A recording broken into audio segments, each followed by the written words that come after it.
All right, welcome everyone to today's Fireside Chat. My name is Ryan Boswell. I'm the Senior Director of Growth here at Silicon Slopes. I work on business development and run our marketing. Super excited for today's Fireside Chat. This is going to be awesome. We've got two incredible, seasoned and awesome entrepreneurs and founders here for today's conversation. We've got the CEO of Bohme, Vivien Bohme, and the CEO of Freshly Picked, Susan Petersen. Today's conversation is going to be moderated by the COO of Particl, Dave Smiley, and we're super excited. Just a couple notes. We are broadcasting live on YouTube, so if you need to get up for any reason, go out and around rather than right up here. This is the camera that's going to be broadcasting right here, so everyone can smile and wave if they want to. But again, just want to thank you all for coming out tonight. If you haven't been here, hang out afterwards. We've got refreshments over here. Thank you, Particl, for providing those. And this conversation is going to be awesome. So I'll invite Vivien, Susan, and Dave up to the stage.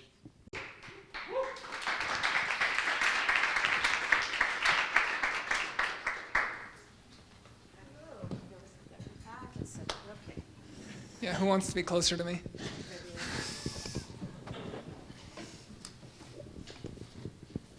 This is about as fancy as I get. I actually have a printer. Okay, so I just have a few questions. The way I want to structure this, I have a few questions that we've kind of talked about beforehand, talk about a few of them, and then actually want to jump and give a lot of the time to like Q&A with the audience and let them kind of spray for a few minutes, and then we'll kind of go from there. The first question I want to talk about is, so both brands are native to Utah. What types of strategies did you use to expand outside of the state, and then how do you maintain that outside presence? Viv, do you want to start? Yeah, because we are wildly different. Because you're both a retailer and a wholesaler, right? Mm-hmm. Okay, so we're very different. So early on, when I opened Bohme, day one, I thought we're going to be a chain. We're not going to be one store. And so as soon as we figured out, within 2 years, I started seeing a correlation between Bohme and Buckle. Forgive me, Buckle was the thing back in 2010. And so Bohme followed the Buckle. So we went wherever there was a number one Buckle, Bohme would be there, which is why we have stores in South Dakota, in Iowa, so like these random spots, because the Buckle's strong there. Malls were not getting the flashiest of the names.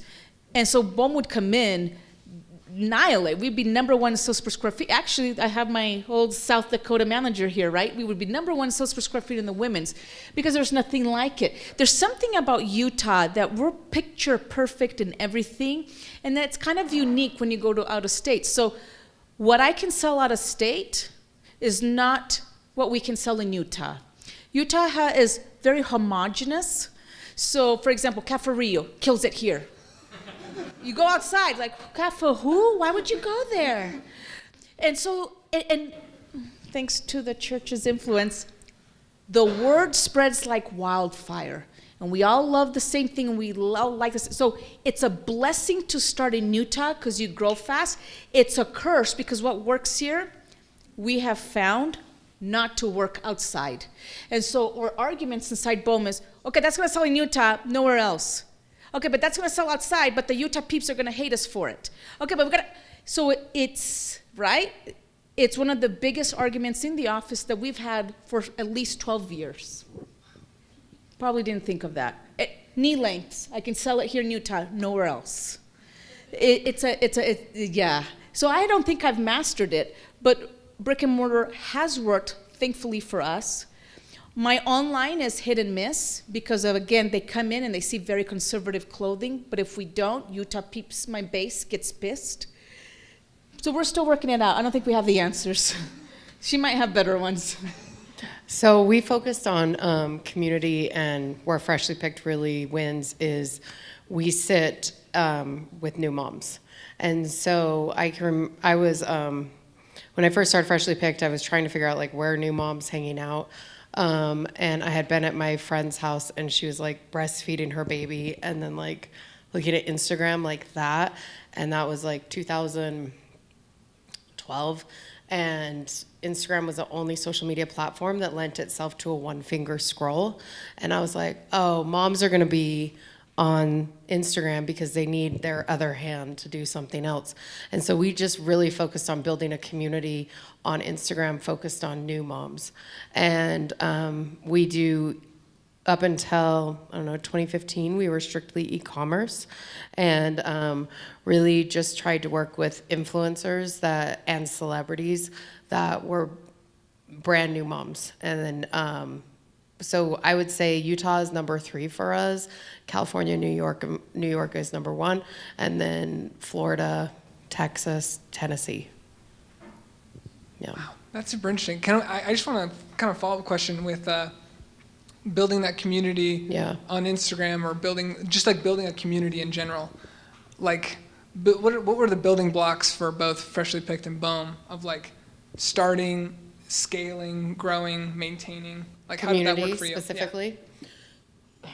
So for Freshly Picked, it's easy because when you become a new mom, I don't know if there's any new moms, you really crave, it's a very isolating feeling, and you crave community. And because of social media now, there's a way to kind of build an online community. And so we look at community as number 1, what can we provide for these people that will help? It's like, what can they get for free from us? And so there's some brand affinity there because of it. I think good brand is empathy, and great product is community, is how I kind of look at it. Cool. Viv? Oh, I feel embarrassed having this. So I'm actually anti-community. And you'll never hear this from anywhere else. So I look at Zara. That's, who we aim. Zara is this incredible machine. Who's the founder? It's an old man by the name of Armancio Ortega. Nobody knows.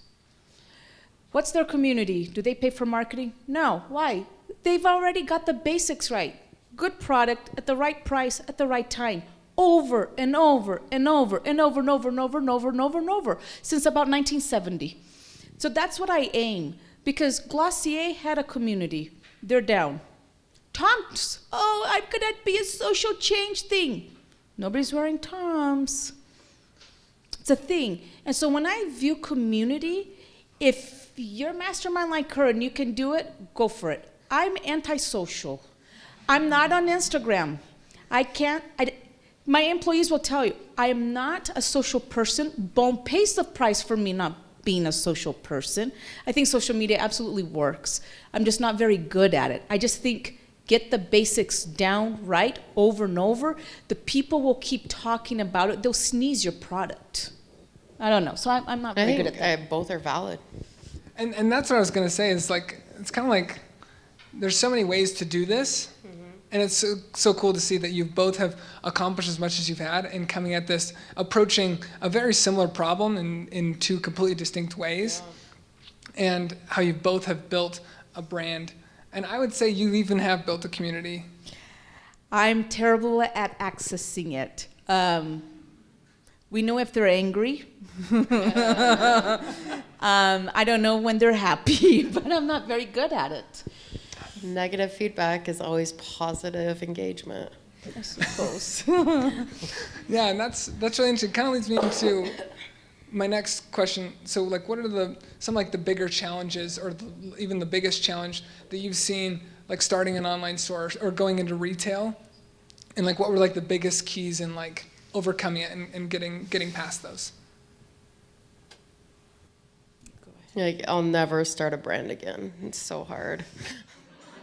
The right answer is tech. Yeah. If you come out of here and you learn anything, the right answer is tech. Do not do consumer goods. You guys, you don't know what you're doing to something around AI.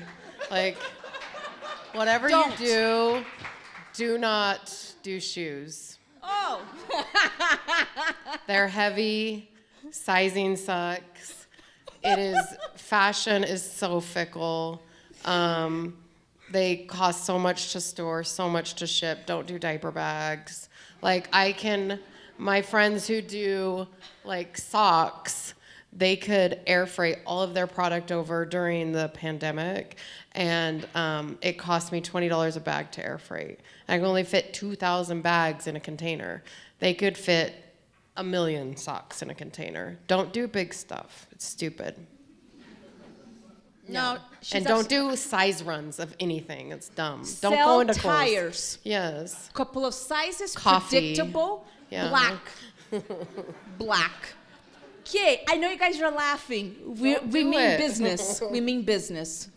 I will tell you the issue. You want to know? I'm not talking about the issues. I'm just going to tell you what 2023 looks like for a retailer in women's goods. You ready? You have a bunch of 21, 22-year-olds who think they're all that in TikTok, doing nothing but black. Oh, it's neutrals. Oh my gosh. So now they're showing very basic things that you can buy on Amazon. I'm not needed. There is no fashion, by the way. So you have all these armies of 20-something-year-olds who think they're so cool, wearing super basic stuff. It's a uniform. They don't know it. They think they're happening. Well, you don't need Bohme and Express and Buckle. You also don't need Everlane and Aritzia. You don't need any of that. All you need is Amazon for that. I know that we're in 1998, 1999, 2000. We're going to snap out of it. But this is a painful year because I had store closures and COVID. BLM was not a fun thing either. Great. Then people decide to buy. But China's shut down. China goes in and out. China's trying to clean up their things, so they're shutting off factories.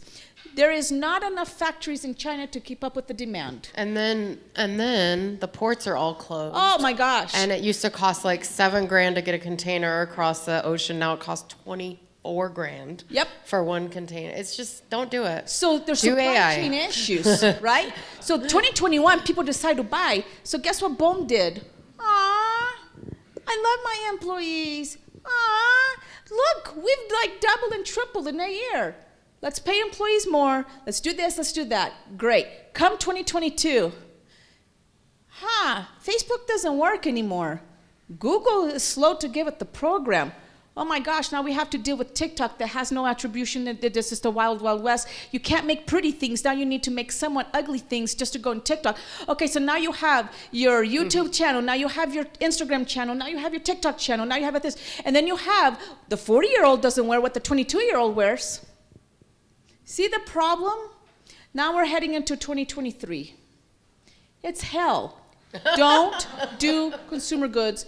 Don't do products. So the problem, the biggest problem has been the peaks and the valleys that have happened over the last 2-3 years. And the costs, because everyone thinks Facebook privacy was a great thing. No, I pass those costs on to you guys. Because marketing still has to go on whether you guys like it or not. So all these things, Trump stuck it to China. Nope, we just passed on those costs to you guys. So something that I would have sold at 58 a year or 2 or 3 ago, I now have to sell at 74. So Bohme's prices have gone up. So now consumers are like, you guys are expensive. No, every vendor's gone up. Everything's gone up. So I think these are some of the most challenging times in the last 15 years that I've seen. I was happy, but I didn't know it back then. So I think dealing with social media, paid ad, right? I love social media.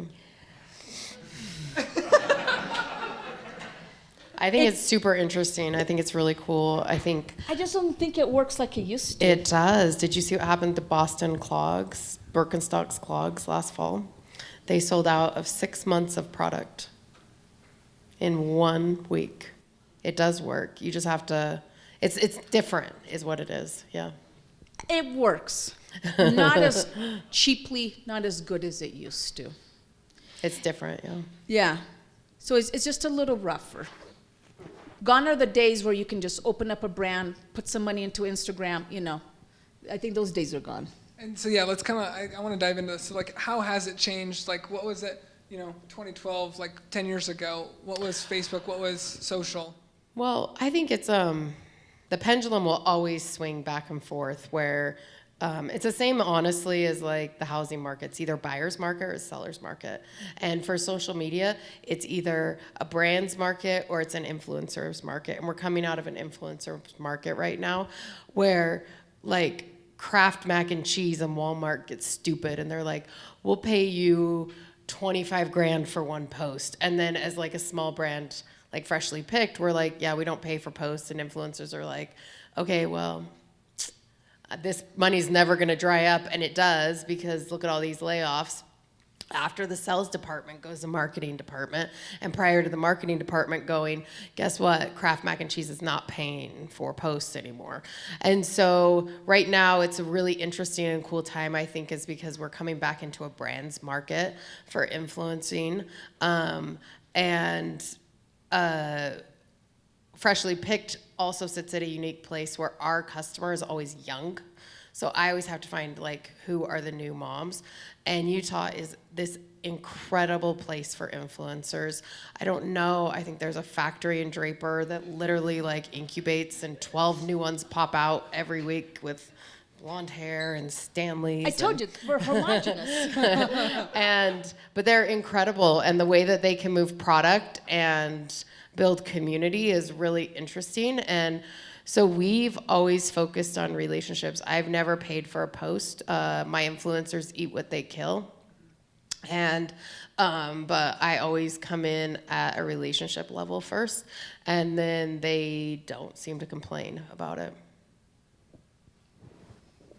My mind wanders, so you're gonna have to So how has social changed in the last 10 years? So Bohme does pay for posts. So what we've noticed though is all of a sudden we'll see 30 sell of a thing. We'll go, who did that? Oh, we didn't even pay Susie Q to do it. So we started feeling really stupid that we paid for people, because those influencers who you think are big and you want, they no longer work. They're done. And they all have these conferences where they're telling influencers to charge more and so on. I keep telling my employees, it's done. And TikTok is so blatantly obvious when they're like showing it off, like that they're getting paid, and that the consumers it's no longer 2012. They're no longer tricked. So the free ones, the ones that just do it because they like Bohme, then we go, hey, we like you. We'll give you free stuff. We'll keep doing this. Seem to work way better. Going back to social media, Instagram I don't think is growing anymore. I think that's kind of done. I'm seeing, or are you seeing I it? disagree. I see different experience. So I'm like learning here too. I'm just seeing TikTok dominate completely. I think TikTok is number one. You know, social media is like sex. It's like cool until you know your parents are doing it. And so all the young kids are like off of Instagram because their parents are there. That's why we all migrated off Facebook, right? It's because you're seeing your mom share stuff and you're like, ew. So I think kids too are moving off of Instagram, but it just depends. Like whoever your buyer is, that's where you have to hang out. And young kids that are dominating TikTok, they don't have money. They're not buying stuff. There's a virality there that is really cool, but like our moms that are spending like double income, having babies, they're still really heavy on Instagram. And kind of want to keep going. Start with Susan on this one, because I'm curious. How is your cycle of like customers? Because like you have new moms that they have a kid, they buy the bag, and then are they repeat purchasers on the second or third kid, or is it mostly like one and done, and then you got to go find the new wave? So like I guess like how is it keeping up and identifying your target customer, and how is that adapting every year? Yeah, so we're proudly premium. We're expensive, and so most of our customers sit in like a higher. They make more money, but we look at our LTV. We hope that our lifetime value can be somewhere around $300 over a year and a half is what we aim. And if we can get a second or a third kid, we're really happy about that. But mostly we're constantly finding like new customers. It's just like it's like the bridal industry essentially. Don't go into baby. You're going to have a baby, especially you dads. You're going to have this really hard problem you want to solve, like, how do I keep the baby still while I'm changing their diaper? And then you're going to make this thing, and then you're going to lose interest. Don't do it. I'm telling you right now, it's stupid. Don't do it. Baby is a hard industry. You always have to be mining for new customers. And people aren't having kids anymore. They want dogs. Go into the dog industry. Viv, what about you? Do you feel like your customers are constantly evolving, or are you growing with them? Do you feel like you're Both. Okay. I have customers that have been shopping with me since my very first store in Fashion Place for 15 years. And I have a brand new one that stumbled upon it. I have people that have graduated out of Bohme. I have people graduating into Bohme. There's a lot. There's a lot because we're in so many different life moments, if you will. She might buy her first pair of denim at junior high, then she's wearing Bohme for prom, then she's wearing Bohme for her honeymoon, she's wearing us for baby showers, we just go. The challenge is, so Bohme tries to be multi-generational. We're always pissing somebody off. The 40-year-old's like, I can't wear these crop tops. The young girl's like, this is like for my mom. So I'm never pleasing. And then it's like, pick a lane. I'm like, which one? In which year? There's not a right answer. And so this year, I think the last 2 months, I said, you know what? I told this exactly to my employees. You're going to dress Viv. Dress who I am. I'm not going to be ashamed of who I am. So I'm from Rio, Brazil, which means that I have a completely different perspective of everything. What an American thinks at school is not what the rest of the world thinks at school. So that has made Bohme challenging, because I also have to think, do I like that because I'm Brazilian? Do I like that because I think I can make money out of it? So it's been tough. That's a question we constantly grapple with at Bohme, and every retailer does. I can talk about Gap, I can talk about J. Crew, I can talk about all those big retailers that went up and down. It's because their customer graduated, right? It aged out. Their buyers ages. I'm today 40. When I started, I was 26. The perspective has changed. The lifestyle has changed. So I try to have buyers in their 20s. I have some in their 30s. I have my daughter right there. She's graduating high school. I constantly pick her brain, and I'm like, okay, when you go to the U, you're going to be working at Bohme as a buyer, right? Because I need someone that's that young. So I try to have that to help us out, but it's very challenging. Okay, good. So we have, like 10 or 15 minutes left. I kind of want to turn it over to the audience, see if there's any audience any questions from the audience. So I'm going to come out with the mic.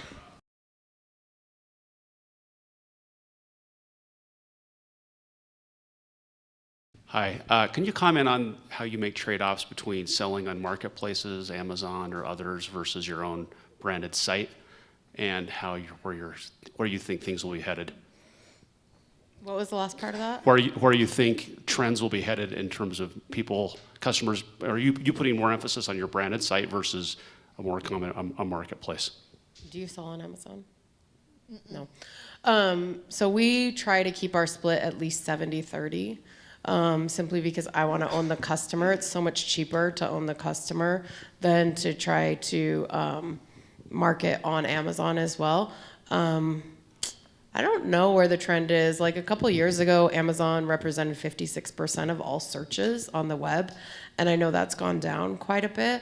So I don't know. I think people are back on to really liking to shop from a brand page, but I don't know. I think I prefer to own the customer, but I really, really like the FBA program through Amazon. So we tried Amazon. We did not do it well. And my product is so in flux and it's seasonal and so it's very challenging. Amazon has at least, I don't know how, it was the gnarliest spreadsheet I've ever seen in my life. At least 300 questions. Have you ever seen the? I think maybe it's just different depends for yours. Right It now. was, okay, if I were going to market this jacket, this measurement from here and here's a question, this is another, this is another, this is another.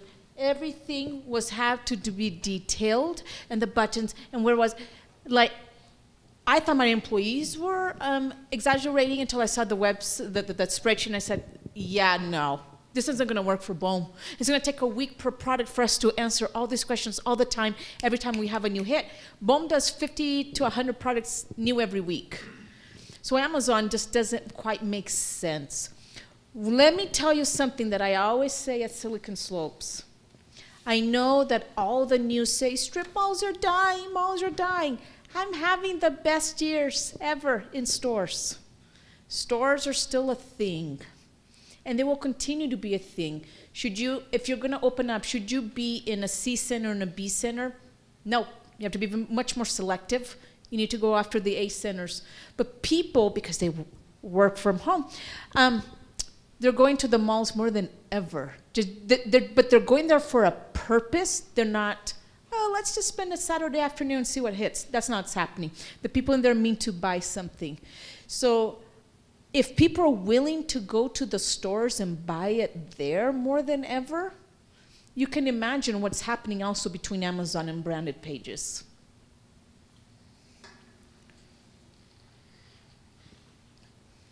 Oh, were we thorough? Hi, I'm Denise Smith, and I wondered if either of you have thought about social selling, and it's using AI, so an automated invoicing, as well as like live social selling as a platform. No. Do you? No, because it doesn't plug and play very well with everything else. And when you have live selling, now you're going off of personality. Right? I have a friend that does it. She does well. But I also have a neighbor. This is my neighbor, a warehouse neighbor. And she's thinking of doing bankruptcy. Because she's saying Instagram, like the live selling on Instagram that she used to do, is no longer working for her. So iffy. I think you have to have the right personality, but it's very hard to scale. I think it's super interesting, and I think if you have something that people want and you hit the right market, it's really, really cool. We look more at like the total customer experience across our product, the website. Plus, I'm old and tired, and I don't want to get online and sell stuff like that. Susan, you mentioned that social media is different now. Mm-hmm. I just want to pick your brain on that. And then maybe follow up with your influencers. Do you cycle through them, or you try to keep them, and how do you keep them? Do you have a specific question about how social media is different? Well, you had mentioned the Boston clogs. So maybe the way social media is working is different. I don't know if people are still scrolling, clicking on ads and buying. Or are you using influencers on social media to maybe drive them to the store? I'm not sure. So both. We do both. We do ads and influencers. I think that I love the shopping experience on Instagram now. I think it's very targeted. It's super cool to be thinking of something and then to get an ad for it like the next second. Like, oh, I didn't even talk about that. That's really cool. And so I really appreciate the algorithm that Facebook has and Google has is honest. I think where you go wrong is you go in and you try to tweak it and you don't just let it do its job because it is so robust and so good. I think if you're buying ads, though, something to really consider is, am I buying ads for new customers or returning customers? And at Freshly Picked, we're always trying to buy ads for new customers. I just bought this bag, not a Freshly Picked bag, but a bag from a company called Shinola Leather. It's out of Detroit. I'd been looking at this bag forever. When I was in New York, I'd gone into the store in Soho. It's like an $800 purchase. So it had been like a couple weeks of me being on their website. I didn't get served an ad from them until after I purchased, which as a consumer is just so bad. And so that's stuff that you need to like pay attention to. So we look at ads as first-time purchasers. We look at influencers as totally top of the funnel. So influencers are just like a megaphone for us. Like, let's make sure that Freshly Picked is top of mind. The code the influencers get is also for first-time purchase. So if they're like, oh, you get 20% off, use my code, it's only for first-time customers. We don't pay them for returning customers. But I think there's a virality because of the algorithms on social media now that I am always checking against the Google Trends, because I'm like, oh my gosh, everyone is talking about Justin, Haley, and Selena. Is this real? Then I go to Google Trends, no searches. So like just making sure that I'm not thinking things are happening that aren't actually happening, because the way that you niche down so quickly, just by simply watching something, is tracking you, and then you'll get shown more of that and more of that. And then pretty soon you're like, oh, this must be what everyone's talking about, everyone's thinking about. And so I'm constantly, if I'm suggesting something, I'm making sure that I'm cross-checking it against, like, what are people actually searching, and making sure it's lining up with what I'm seeing on social media. Another thing was last year during the Target earnings call, they were saying like, oh, we can't sell everything that we were able to sell during the pandemic. We can't move trampolines if our life depended on it. We can't sell bikes, and they couldn't keep those in stock a year previously. But the one category that is growing is luggage. And it's been a flat category for us for the last like 15 years, and all of a sudden it's grown like thousands of percentages. So I was listening to that, and then I was like, all right, let's go ahead and really quickly pivot a bunch of ads for diaper bags into luggage and see if they have any ROI. So just like paying attention to what like shopping habits are. And so it was same ad, same asset, just changing the copy to say, hey, this is your new this is your new travel bag for baby, and getting like a return on that as well. Let me add to that. So I sat with Google, head of Google something, I don't know. And I said, oh my gosh, Google's got the monopoly in search. And he's like, Viv, you'd think, right? I'm like, yeah, what? You guys have a huge moat. Like, you don't understand. TikTok's not the number 2 for search. So while Selena was not hot on Google, this little trio was hot and trending on TikTok. So you might want to consider that also as trending search, very relative. And I find myself, also trust yourself. I am going now to TikTok to search more than Google. Why? Because TikTok is so new that all my searches are very relevant now. It's not like Pinterest, like, ugh, that's country bumpkin, totally 2013. It's very relevant, and it's quick. My tutorial's 2 minutes. It's not YouTube, oh, hi, loves. So consider TikTok too, and it depends on your product. So her products is way evergreen. Mine, in and out, in and out, in and out. So the algorithm works fantastically. It takes time. So if your product's a lot faster, know that your top of funnel is going to be a lot more, and you may have to retarget some more. This conversation, retargeting the first, it will consume your life if you're in this business. I don't know. Yeah.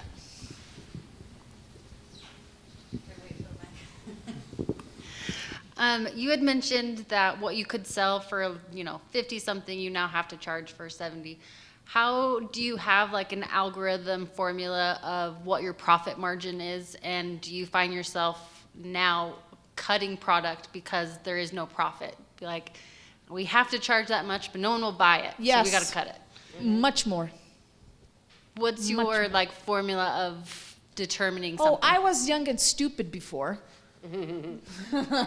I would shoot for 63, 64%. Now I am you. Initial markup, better be 70. Better be 70 or else. Because I joke around. I feel like I've subsidized Utah's clothing for 15 years. I undercharged. So now we're charging what we should have all this time.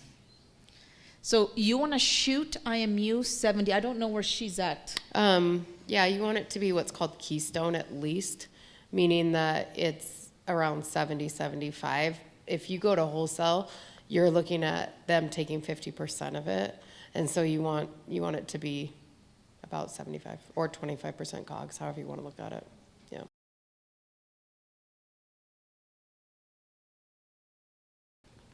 Crickets. Time for one more question.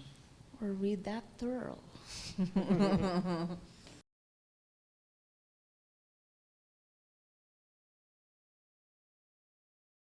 Can you both talk about some of the key sort of pivot points as you were in e-commerce in terms of the growing pains when you had to make like a real shift in terms of how you approached online from a technology, from a staffing perspective, just kind of where you've sort of things broke and you had to change, if there was one?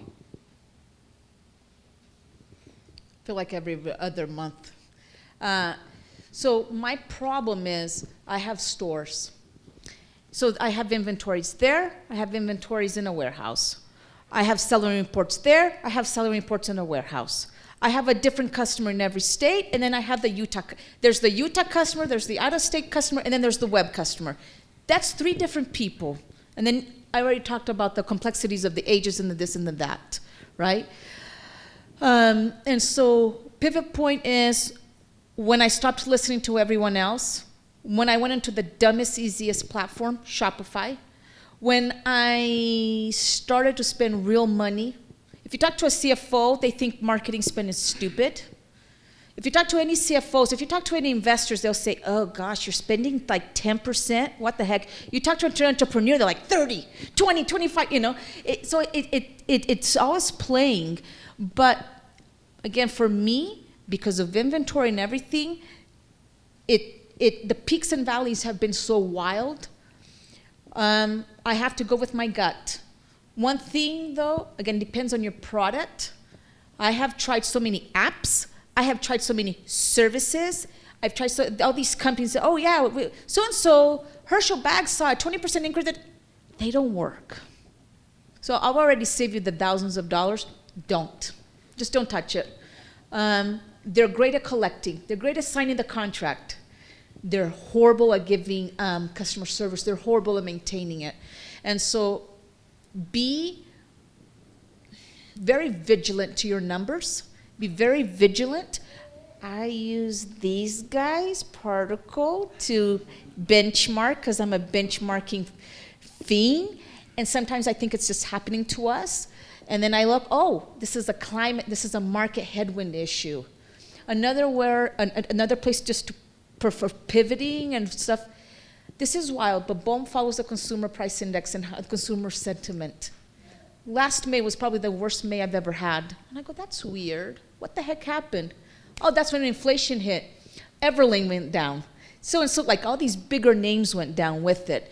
It's an unlikely source, but it's a place for you to see so that when you're testing your strategies and your market, you know, it's another place to look. I think I've seen this a ton when you're starting an e-commerce brand, where actually like the first million's pretty easy to get to. I think almost anyone can get to $1 million. I think then there's some benchmarks around like 3.5, 5, 10. And what happens once you hit $1 million is I've seen so many women that I know that you actually have to spend about $1 million to get to $3 million. And so you're feeling like, oh, I'm doing something wrong because I'm running out of cash. But what you're doing is you're building systems, people, and processes for the $3 to $5 million business that you need to be into. And so right now, like, make sure that you're holding on to cash, but also don't be afraid to spend to get to like that next threshold. Shopify is amazing. We love Shopify. We love Klaviyo.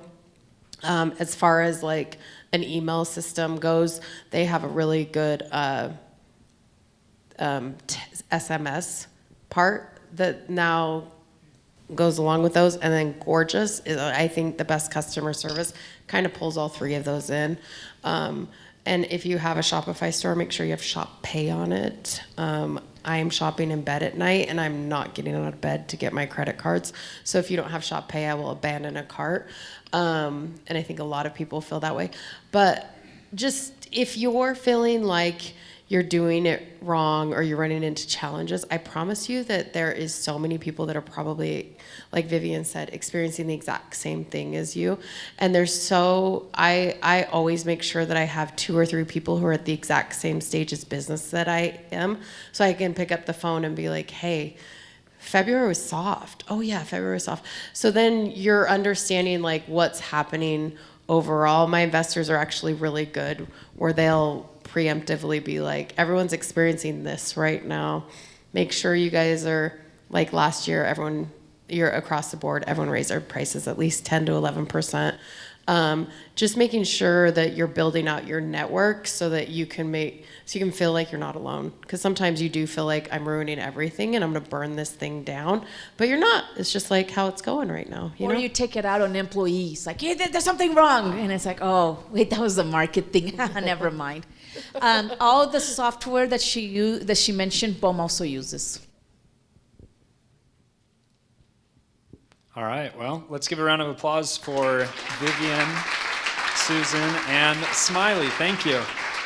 Just want to take a moment, one, to thank these 2 incredible founders. At Silicon Slopes, our grassroots and foundation is built on tech, but we really are nothing without direct-to-consumer brands and companies that are building off of technology. So this deserves to be celebrated. We're grateful for phenomenal founders. I'm grateful for the Particl team for helping us put this event on today, and very grateful to Vivien and to Susan for helping us out. So one more round of applause. Feel free to visit, hang out. We got pinball, pool, snacks, whatever you want, but thanks for coming out tonight.